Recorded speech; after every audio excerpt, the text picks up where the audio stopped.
नमस्कार दोस्तों, कैसे हैं।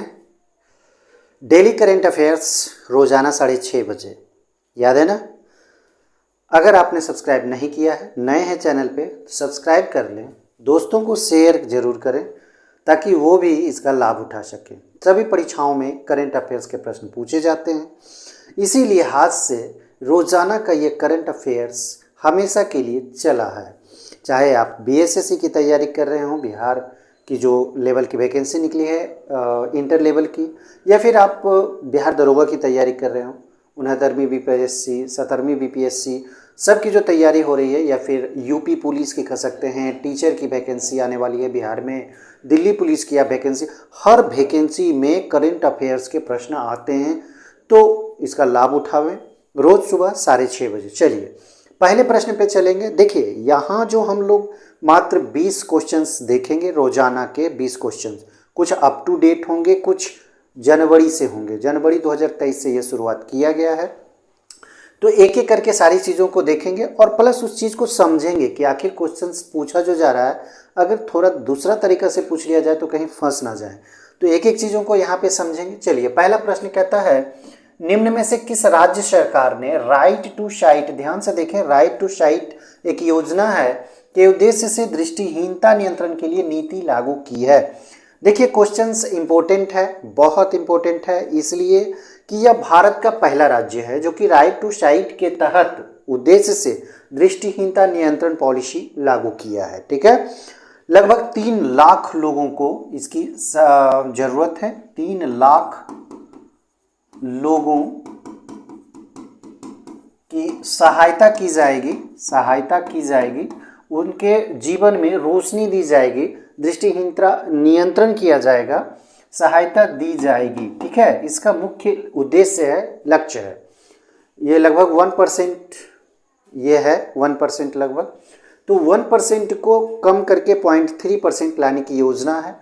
और यह है राजस्थान देश का पहला राज्य है जो राइट टू साइट के उद्देश्य से, राइट टू साइट योजना के तहत दृष्टिहीनता नियंत्रण पॉलिसी पूरे भारत में पहला राज्य राजस्थान बन गया है लागू करने वाला। चलिए अगला नंबर सवाल देखेंगे। निम्न में किस सीएपीएफ के retired director general Pankaj Kumar Singh को 2 वर्ष के लिए डिप्टी एनएसए नियुक्त किया गया है। देखिए 2-3 वर्ड यहाँ पे यूज किए गए हैं जो कि इंपॉर्टेंट है आपके लिए भी। अगर आप जान रहे हैं तब तो बहुत अच्छा बात है, अगर नहीं जान रहे हैं तो जानने की ज़रूरत है। सीएपीएफ की अगर हम बात करें तो इसे बोला जाता है सेंट्रल, ठीक है, आर्म्ड पुलिस फोर्सेस। ठीक है, तो सीएपीएफ मतलब समझ गए, सेंट्रल आर्म पुलिस फोर्सेस बोला जाता है। कौन से सीएपीएफ के रिटायर्ड डायरेक्टर जनरल हैं पंकज कुमार सिंह? तो ये हैं बीएसएफ के, बॉर्डर सिक्योरिटी फोर्स इसे बोला जाता है। ठीक है, इसके डायरेक्टर जनरल हैं लेकिन सेवानिवृत्त हैं, याद रखना है सेवानिवृत्त हैं। इन्हें एनएसए नियुक्त किया गया है। एनएसए कहने का मतलब है नेशनल सिक्योरिटी एजेंसी भी इसे बोला जाता है, या एजेंसी नहीं, यहाँ पे एडवाइजर कहा जाएगा। एडवाइजर के रूप में इन्हें नियुक्ति किया गया है, इनकी नियुक्ति किया गया है एडवाइजर के रूप में। नेशनल, इसको राष्ट्रीय सलाहकार भी कह सकते हैं, राष्ट्रीय सुरक्षा सलाहकार के रूप में भी इसे जान सकते हैं, राष्ट्रीय सुरक्षा सलाहकार। ठीक है, अब तो समझ गए होंगे, कहने का मतलब है नेशनल सिक्योरिटी एडवाइजर। एनएसए नियुक्त किया गया है, वो बीएसएफ के हैं। बीएसएफ में इन्होंने काम किया, बीएसएफ से ही ये रिटायर हुए हैं पंकज कुमार सिंह, और इन्हें एनएसए के रूप में नियुक्ति की गई है। 2 वर्षों के लिए यह नियुक्ति की जाती है, 2 वर्षों के लिए की गई है। आगे देखेंगे, नंबर 3 है दुनिया के सबसे लंबे रिवर क्रूज। ये पिछले वीडियो में हमने बता चुका है, ये रिवर क्रूज क्या है, जिसे प्रधानमंत्री मोदी ने ये रवाना किया, यानी कि उद्घाटन किया है, हरी झंडी दिखाकर उद्घाटन किया है। तो रिवर क्रूज जो है ये दुनिया का सबसे लंबा रिवर क्रूज है, तो महत्वपूर्ण तो है ही। ठीक है, और यह 51 दिनों का टूर है, ये भी हम बता चुके हैं। 51 दिन में यह 3200 किलोमीटर की यात्रा करवाता है, 3200 किलोमीटर की यात्रा करवाता है, तो ये भी इंपॉर्टेंट है आपके लिए। और इसका नाम जो है एमवी गंगा विलास के नाम से यह जाना जाता है। एमवी गंगा विलास के नाम से यह क्रूज, रिवर क्रूज जो है ये जाना जाता है। चलिए चौथा देखें, वर्ल्ड इकोनॉमिक फोरम का वार्षिक सम्मेलन कहाँ आयोजित किया जा रहा है? तो वर्ल्ड इकोनॉमिक फोरम का जो वार्षिक सम्मेलन होना है ये दावोस में होना है। दावोस कहाँ है? स्विट्जरलैंड में है। दावोस कहाँ है? स्विट्जरलैंड में है। अगर हम बात कर लें वर्ल्ड इकोनॉमिक फोरम की, तो वर्ल्ड इकोनॉमिक फोरम की स्थापना कब की गई थी? 1971 ईस्वी में इसकी स्थापना की गई है। इसकी स्थापना कब की गई है? 1971 ईस्वी में वर्ल्ड इकोनॉमिक फोरम की। और इसका अगर मुख्यालय की हम चर्चा कर लें, मुख्यालय, तो मुख्यालय कहाँ है? मुख्यालय भी आपको याद रखने हैं, जेनेवा में है। कहाँ है? जेनेवा में है। जेनेवा भी स्विट्जरलैंड में है। तो वर्ल्ड इकोनॉमिक फोरम को याद रखना है। इसकी स्थापना जो की गई है 1971 ईस्वी में की गई है। ठीक है, स्थापना 1971 ईस्वी में। मुख्यालय कहाँ है? जेनेवा है। और ये जो वार्षिक सम्मेलन जो किया जा रहा है 2023 का कह सकते हैं, ये स्विट्जरलैंड के दावोस में किया जा रहा है। चलिए अगला नंबर सवाल हम लोग देखेंगे। हाल ही में किस कंपनी ने भारत में गर्ल्स है, यल छूट गया, गर्ल्स फॉर टेक, ध्यान से देखना है, girls for tech STEM STEM पहल के दूसरे चरण की शुरुआत की है? तो कंपनी का नाम बताना है। और ये गर्ल्स फॉर टेक है क्या, ये भी हम समझेंगे हम लोग यहाँ पे। तो ये मास्टर कार्ड जो कंपनी है, यह शुरुआत किया है girls for tech STEM. STEM मतलब क्या होता है? गर्ल्स फॉर टेक तो आप समझ गए होंगे, ये एक पहल है। स्टेम इसी के तहत ये दूसरे चरण की शुरुआत की गई है। स्टेम क्या होता है ये ध्यान से दें। तो स्टेम मतलब साइंस से संबंधित है, ये शब्द जो है साइंस से संबंधित है, यस शब्द। और टी की अगर हम बात कर लें, यस की अगर हम बात करें, टी की अगर बात करें, तो टेक्नोलॉजी से ये संबंधित है, टेक्नोलॉजी से ये शब्द संबंधित है। अगर ई की बात कर लें तो ये इंजीनियरिंग से संबंधित, इंजीनियरिंग, ठीक है, इंजीनियरिंग वर्ड है, इंजीनियरिंग वर्ड है, ध्यान देना है। उसके तरह एम जो शब्द है ये मैथ से संबंधित शब्द है। तो ठीक है, STEM साइंस टेक्नोलॉजी इंजीनियरिंग और मैथ के जो गर्ल्स फॉर टेक के लिए किया गया है, ये एक पहल है। ये मास्टर कार्ड कंपनी के द्वारा शुरू की गई है और ये दूसरे चरण की शुरुआत की गई है।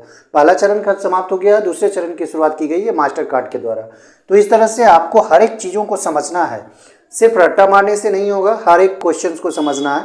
अब यहाँ पे कंपनी का नाम नहीं पूछ के आपको ये पूछ दिया जाता कि STEM में टी किस चीज़ से संबंधित है, तो टी बताना है टेक्नोलॉजी से। ई शब्द पूछ दे, एस पूछ दे, एम पूछ दे, क्या है ये पूछ दे, तो भी आपको समझ जाना है। ठीक है। वर्ल्ड बैंक ने किस देश को दक्षिण एशिया की सबसे कमजोर अर्थव्यवस्था घोषित किया है? म्यांमार, बांग्लादेश, नेपाल या फिर पाकिस्तान? तो आपका सही जवाब हो जाएगा पाकिस्तान, जो कि आर्थिक तंगहाली से अभी गुजर रहा है और वर्ल्ड बैंक ने इसे दक्षिण एशिया की सबसे कमजोर अर्थव्यवस्था के रूप में आंका है। और वर्ल्ड बैंक की अगर हम यहाँ पे चर्चा कर लें, वर्ल्ड बैंक की स्थापना कब की गई थी? तो 1944 ईस्वी में इसकी स्थापना की गई है। इसे आपको ध्यान में रखने हैं। वर्ल्ड बैंक की स्थापना कब की गई है? 1944 ईस्वी में की गई है। और इसका अगर मुख्यालय की हम लोग चर्चा कर लें, मुख्यालय, ठीक है, तो मुख्यालय कहाँ है इसका? ये इसका मुख्यालय की अगर हम लोग चर्चा कर लें तो वाशिंगटन में इसका मुख्यालय है। वॉशिंगटन में इसका मुख्यालय है। तो 1944 ईस्वी में वर्ल्ड बैंक की स्थापना हुई है, मुख्यालय वॉशिंगटन में है। और इसने दक्षिण एशिया की सबसे कमजोर अर्थव्यवस्था घोषित किया है किसको? पाकिस्तान को, जो खुद आर्थिक तंगहाली से गुजर रहा है, ये हकीकत है। निम्न में से किस पेमेंट बैंक को Bharat bill payment operating unit के रूप में काम करने की मंजूरी मिली है? भारत में बिल पेमेंट ऑपरेटिंग यूनिट, ये है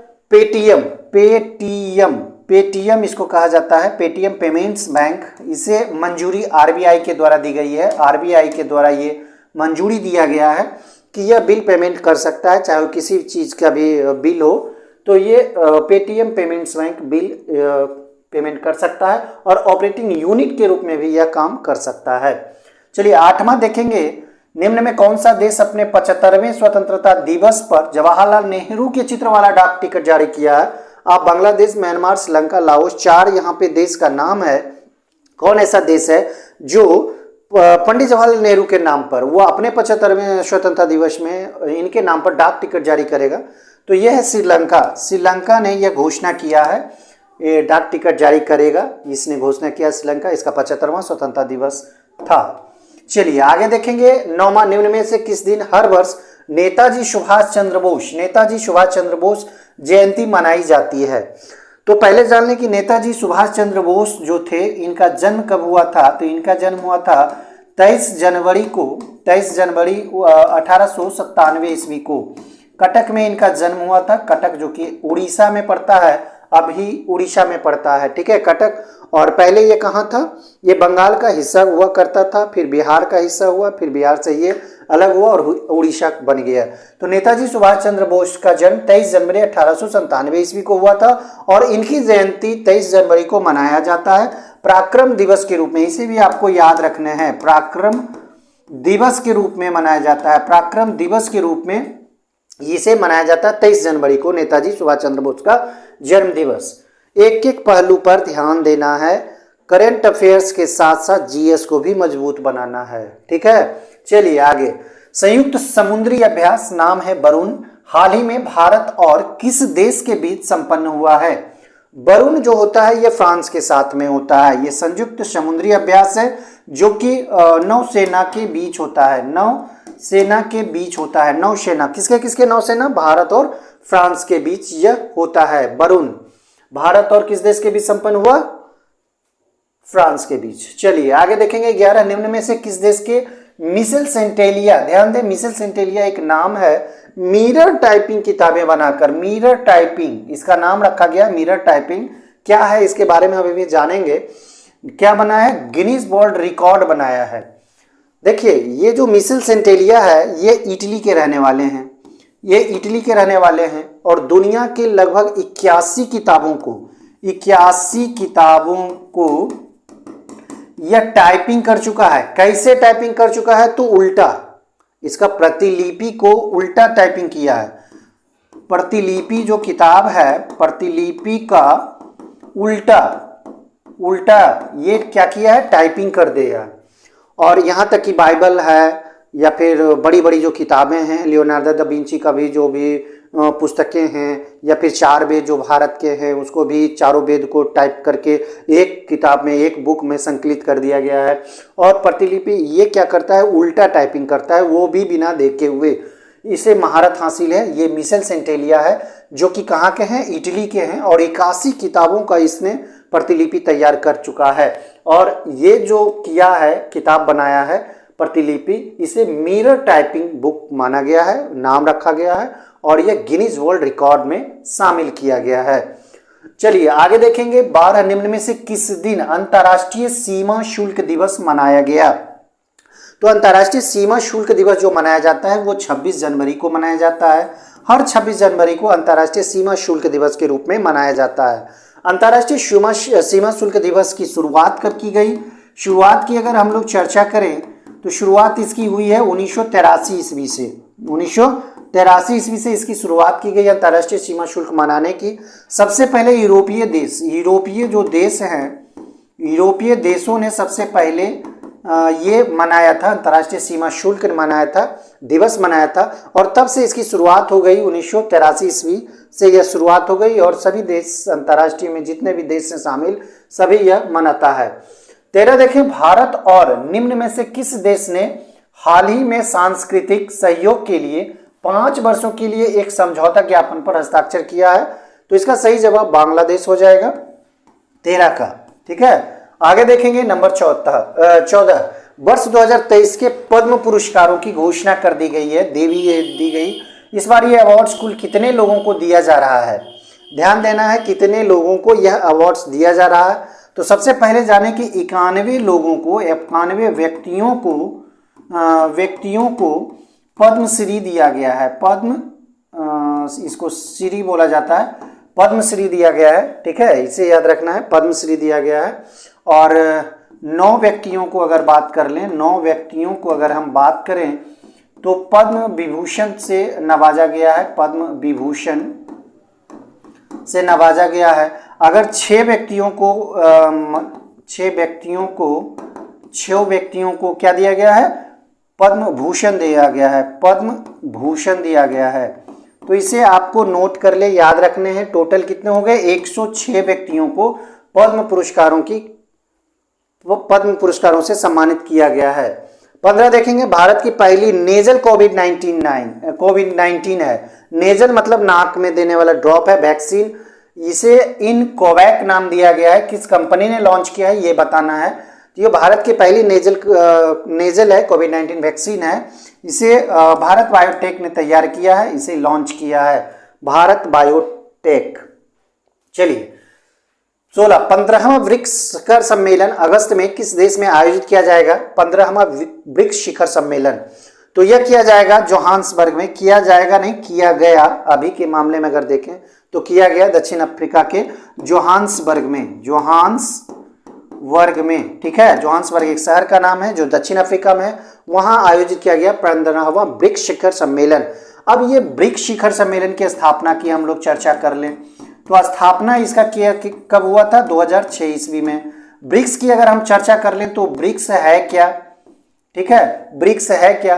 तो ब्रिक मतलब क्या होता है? बी से होता है ब्राजील के हम लोग यहाँ पे देख लें, ब्राजील, बी से ब्राजील, आर से रसिया यानी कि रूस हो जाएगा, आई से इंडिया हो जाएगा, इंडिया भी इसमें शामिल है, सी से चाइना हो जाएगा यानी कि चीन, और एस बाद में चल के जिस समय स्थापना हुआ था उसे ब्रिक ही बोला जाता, BRIC ब्रिक ही बोला जाता था। बाद में चल के यस यानी कि साउथ अफ्रीका भी इसमें जुड़ा, दक्षिण अफ्रीका भी इसमें जुड़ा और इसका नाम बदल के हो गया ब्रिक्स से ब्रिक्स हो गया, ठीक है। दक्षिण अफ्रीका भी जुड़ा तो यह हो गया ब्रिक्स। और ब्रिक्स का 15वां शिखर सम्मेलन कहाँ हुआ? दक्षिण अफ्रीका में हुआ, जोहान्सबर्ग में हुआ। चलिए आगे देखेंगे, किस राज्य के मुख्यमंत्री ने बेरोजगारी भत्ता की घोषणा की है? किस राज्य के मुख्यमंत्री ने? ध्यान देना है। तो ये छत्तीसगढ़ के मुख्यमंत्री हैं, पुष्कर धामी इनका नाम है पुष्कर धामी। इसे भी नोट कर लें, मुख्यमंत्री भी कभी कभी पूछ लिए जाते हैं। तो पुष्कर धामी छत्तीसगढ़ के मुख्यमंत्री हैं, ठीक है। और इन्होंने बेरोजगारी भत्ता की घोषणा की है। सभी बेरोजगार युवकों को ये भत्ता का लाभ मिलेगा। 18 देखें, तीसरा वार्षिक ऑरेंज फेस्टिवल 2023 कहाँ मनाया गया?